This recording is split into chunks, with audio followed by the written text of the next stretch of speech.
নারী রঙের শোভাবর্ধনে বরাবরই কদর ধরে রেখেছে স্বর্ণালংকার। আর্থিক দুঃসময়ের সঙ্গী হিসেবেও বছর জুড়ে সমাদর রয়েছে মূল্যবান এই ধাতুর। উৎসবে যার চাহিদা বাড়ে খানিকটা।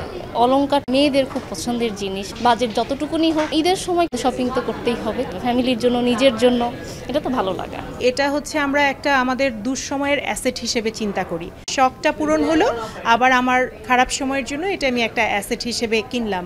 অত্যন্ত অল্প সময়ের মধ্যে বাজেভাবে গোল্ডের প্রাইসটা বেড়ে যাওয়ার জন্য ওই স্বাদ আর সাধ্যটা মিলছে না। সো তখন এখন যেটা হচ্ছে যে একদম নিতান্ত বাধ্য না হলে বা খুব নেসেসিটি যদি কারো না থাকে তাহলে মনে হয় না সবার পক্ষে এখন গোল্ডটা অ্যাভেল করা সম্ভব হয়। ঠিক এক বছর আগে 1 ভরি 22 ক্যারেট স্বর্ণের দাম ছিল 1,11,000 টাকা, যার বর্তমান বাজার মূল্য 1,54,945 টাকা।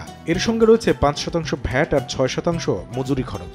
উৎসব রাঙাতে তাই এবার অনেক হিসাব কষেই স্বর্ণালংকার কিনতে হচ্ছে বলে জানান ক্রেতারা। গত বছরের তুলনায়ও এবারে দাম অনেক বেশি, গোল্ডের তো জাকাত আছে, সেগুলো হিসেব করে আমাদেরকে অ্যাডজাস্ট করতে হয়।